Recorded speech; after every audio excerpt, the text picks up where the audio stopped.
noises! Get your attention! Hook you in! YouTube! Hi, today we're gonna build an axe. I'm gonna show y'all how I carve a handle, fit the head, put the wedge in, and oil it up and get it finished. And I'm giving it away, so stay tuned for more information on that. I had a follower and customer, he bought an axe from me. He was interested in knowing how to hang an axe or like get some more information on it. So I said, great idea. I'll do that. So today that's what we're going to do. I have a gorgeous piece of bloodwood that I cut out. So starts like this. I get my wood from Bell Forest Products. They're awesome. And then I have a couple templates over the years that I've created. This is probably my favorite and like my first, actually. So I slap that on here, trace it out, cut it on the bandsaw, and then I get this. And as you see in front of me, this is a planer. Just kidding. It's a joiner. It basically just makes everything super flat. And what I plan on doing with this one is put a palm swell on it like this. So you basically make things very flat, and then you laminate pieces of wood on the side to make it a little wider, so then you can hold onto it a little bit better. So that is what we will do today. First, we're gonna slap on some,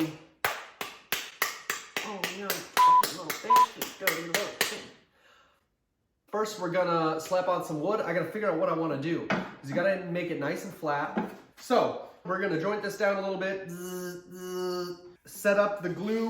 I want to figure out what I want to do for the sides. I do kind of like this red oak. This, actually, the tree fell down next door, and I cut it up and dried it, and I'm using the wood, which I really love to do. But since I already have one, maybe I want to do something different. So we could do purple heart. I have some black cherry. What do we got? Ooh, we could do canary wood. Ooh, we could do canary. Let's do canary wood. This is perfect. But we got to make it super flat. So let's do that. Amarillo by morning. I don't have my shop shades yet.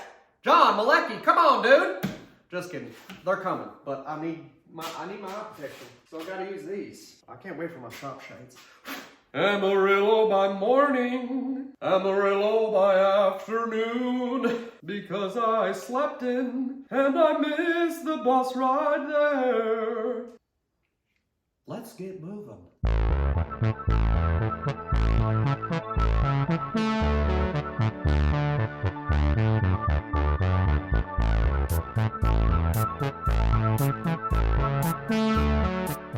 Okay. Let's just glue these up, and yeah, let's glue it up. I've only used this Gorilla wood glue once before. I used it on this one and it worked pretty well, so I'm gonna use it again.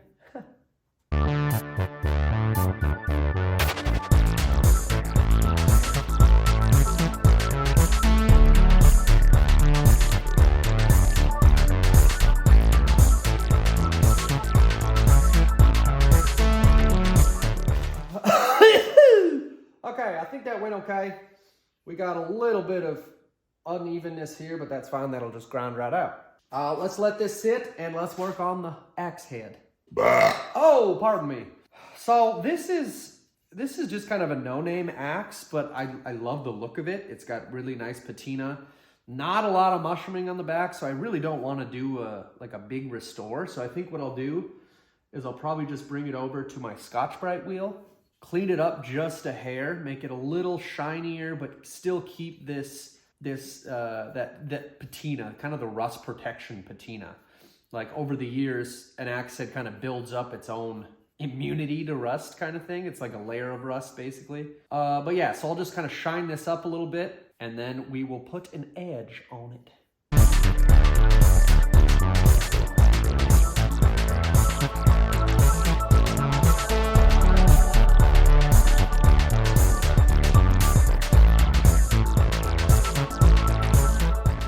Okay, so Scotch-Brite wheel, cleaned it up just a hair.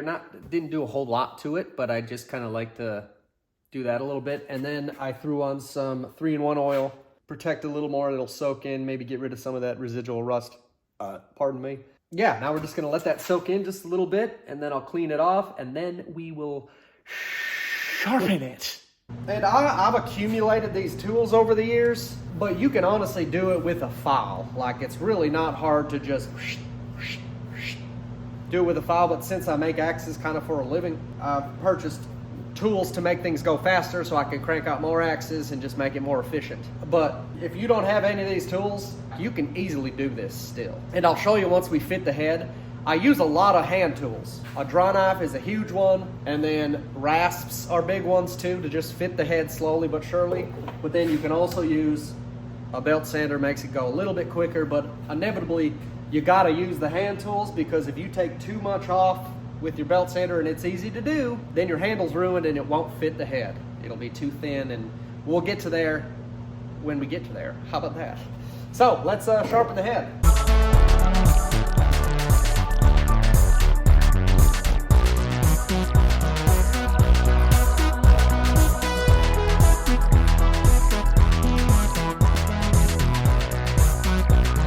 Okay, I just did a little strop and doing the hair test here, and that is freaking sharp. Okay, be careful with that. This kind of just gets set aside until we shape the handle, and we just gotta wait for that glue to cure, and that'll happen in like right now. That was a really good transition. Alrighty then. So now this is what we got. We take it over the bandsaw and we trim this out just a little bit, and then we get to work on the belt sander and sand these down and really make a nice feeling handle.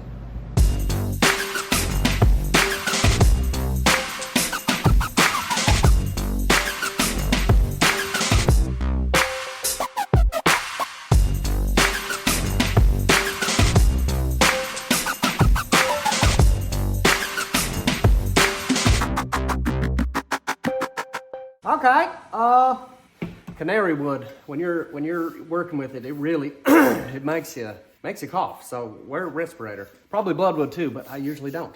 Anyway, so this is pretty much the shape that I want it. It feels really nice in my hand. I'm gonna go back over this with my hand tools, clean that up a bit so it feels just a little more conformed, and I'll clean up this little edge. And but yeah, for the most part, that is the frickin' axe. And I'm gonna do that after I fit the head. So now we're gonna put the head on here, take material off, and yeah, we're gonna get into the process that really matters. So don't frick it up. I would recommend, if you do finish the head before you do the handle and it's sharp, just put some tape over it. Makes things a little bit safer. That just helps a little bit. Like I mean, obviously I'm not gonna do that, but it just makes it a little bit better. Okay, so now this part, you kind of line up the axe head onto the handle. That looks pretty good. That actually looks solid as hell. It's like I've done this before. And then what you do is you take your little pencil, and that's it. And how I do it is you always want to take material off the back rather than the front. So when you're lining this up, see there's a gap, you want to just go right there so there's no gap. You don't want to start back here and you're taking a lot of material off the front. I mean, you can come down a little bit so that it's got something to sit on, but you're going to want to take more material off the back than the front. Good. So I actually spent a lot more time on the center than I wanted to. But it makes short work of it. But like I said, if you don't have something like this, you can use just normal hand tools. It just takes a little bit longer, but at least you're a little more in tune with what you're doing. You're not taking off too much material. And that's how I started. Like, I started with Shinto Rasp, the greatest tool ever. I'll have it linked in my Amazon affiliate storefront. This is in Imasaka, I think. And then, of course, draw knives. I got this from Oregon Restored Tools. He's on Instagram. Check him out. and just all sorts of different files and rasps and little things that just slowly take off material. But since I do this a lot, I invested in a big belt grinder, relatively cheap too. I've had this thing for years and it's worked great, from Grizzly. And it just takes off the bulk material until you get down to maybe around here, and then you switch over to the hand tools and do more of the refining. And yeah, but you can easily do it with rasps. Honestly, I would recommend starting with rasps and draw knives so you can really get the feel for it and hang of it, and then switch over to the things, because there is nothing worse than working on a handle. You take too much off and then it's ruined. So it's not ruined, but it's just not as good as it could be. So be careful.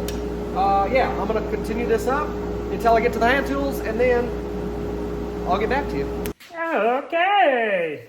I got where I want it.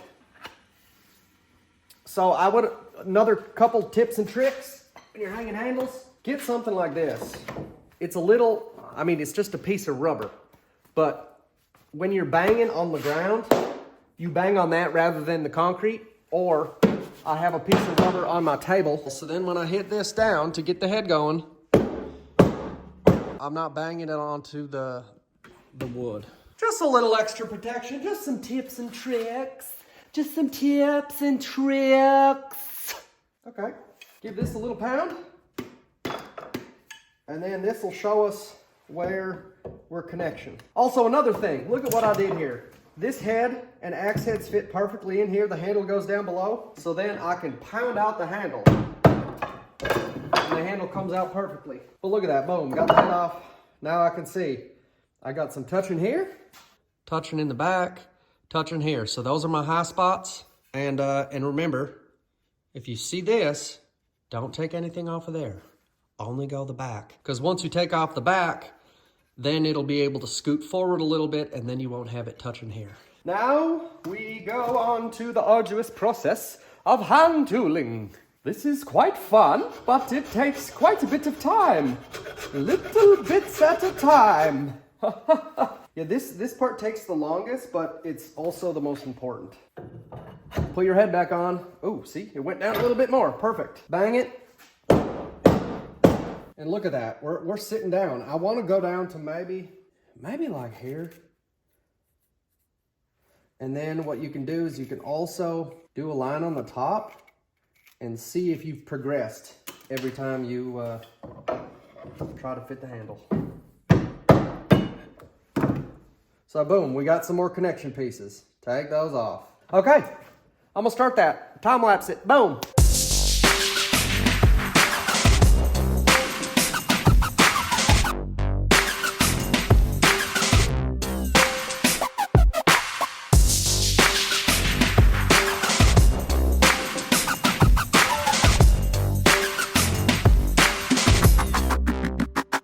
Okay, after a little bit of time, if you see here, we have connection basically all the way around, and I'm gonna clean that up with sandpaper and it'll fit it even more.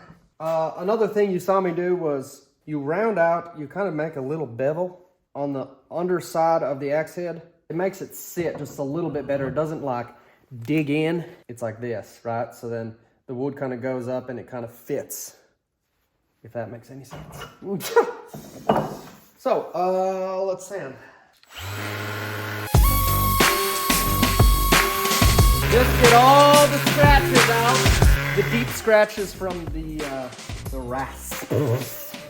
As you can see, you got big scratches from the rasp. So then you want to get all those down because the head's only about to, it's gonna sit to maybe here. So we got underneath that we gotta really clean up.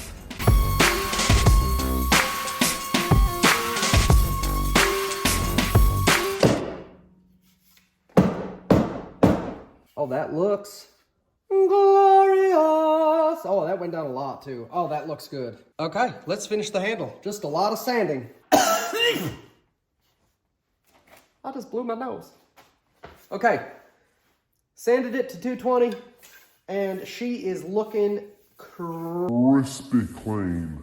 So now we got a couple things we got to do. I need to cut the kerf, which is the line right here. So I do this. And then you put the wedge in and it expands and it keeps the axe head on the handle. I have to do that, and I have to put my maker's mark on it. And I think I'm gonna put it up here because with the palm swell, it's a little bit difficult. So I'll probably just stamp it right there. And then we put the head on and we put the wedge in and then we let it soak in the oil. So, well, let's cut the curve. So this is a little bit sketchy, but this is how I do it. Line it up so it's nice and parallel with the bottom and the top.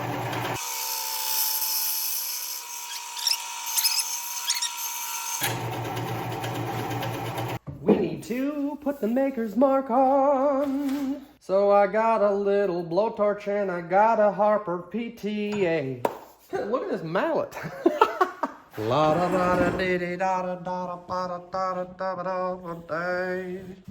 Oh, I love bloodwood. And we heat it up. Okay. Line it up the best we can.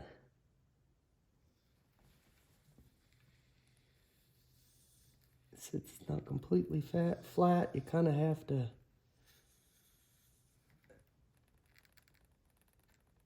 fudge it just a bit. And that worked out perfectly. Boop. These are always a crapshoot. Sometimes they're really good and sometimes they're just not.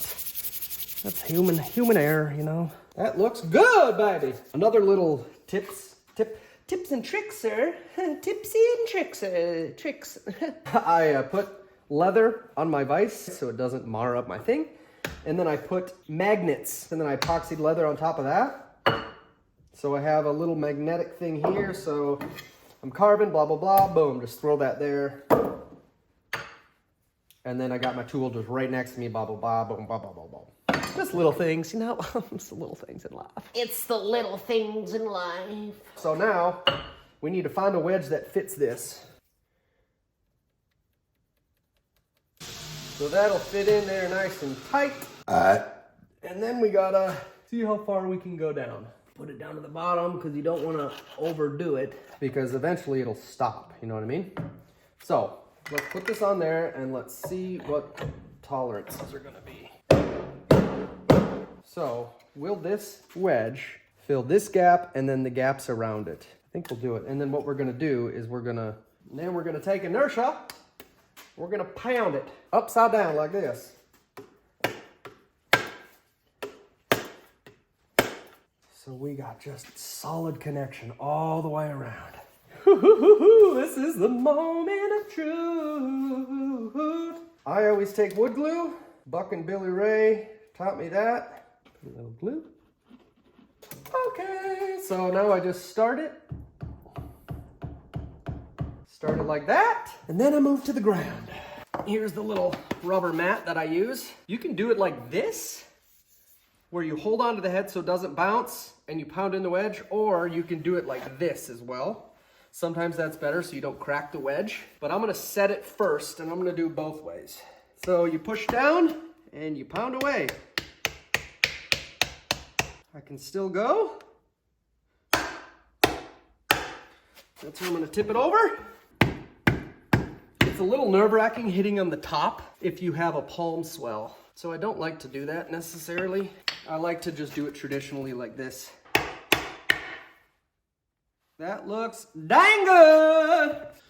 So not a bad hang. We have a tiny little gap here, but that is not an issue. Clean up the overhang. Oh, glorious. It's glorious.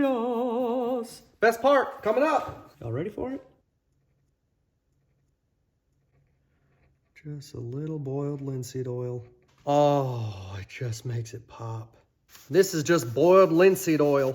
I use a few different ones. I like to use walrus oil, furniture butter, but for the most part, BLO is where it's at. So now the beauty goes into my oil bath.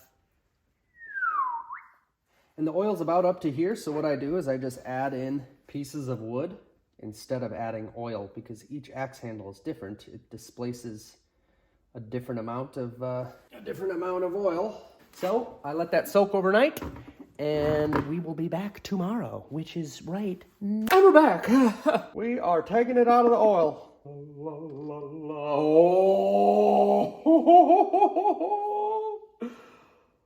Oh, that is glorious. Let me get all this oil off and let's get it in the light. So, here it is. It is a great looking hatchet. I am very pleased with how it came out. Super straight up and down. Feels really nice in your hand. And it looks absolutely gorgeous with this canary wood and bloodwood. So, I'm still giving this away. If y'all want this gorgeous axe, you have to subscribe, comment down below saying, I want it, or something along the lines. And you have to follow my Instagram. I'll go through the comments, and if you do win, then I can message you on Instagram and we can figure out how to get it to you and whatever, because YouTube doesn't really have a good way of contacting y'all. But on Instagram, I can message you, so that's great. Yeah. So this is it. This is actually a great little freaking hatchet. I love the look of it. Love the design. I designed this template so you can hold it down here and actually swing it, but you can also hold it up here with two hands, or maybe even, it's a great little axe. Great little axe. Yeah, so if y'all want it, comment down below. If you don't want it, that's okay too. Just like it, like this video, share it, subscribe to me, and hopefully y'all learned something. I'm always learning, so if you see something I did wrong, tell me. But for the most part, this was a great little hang. What I would do differently next time is my sandpaper. That I need to figure out. I just got a whole giant thing of sandpaper and I did 120 here and then I hand sanded 220. And I usually don't go past 220 because sometimes the oil has trouble absorbing if all the pores are kind of filled with the super tiny dust particles. So I usually don't go past 220, but I think what I would do differently next time is orbital sand 120, orbital sand 220, then finish it up hand sanding 220, and then maybe get rid of some of these little circular scratches. But yeah, so overall, this was a great little project. Hopefully it helped some y'all, and hopefully one of y'all wants this. Yeah, you know what to do. Comment, follow my Instagram, subscribe, and this little baby could be yours. So that's it. Thanks for coming along, and I will see y'all in the next one. Bye.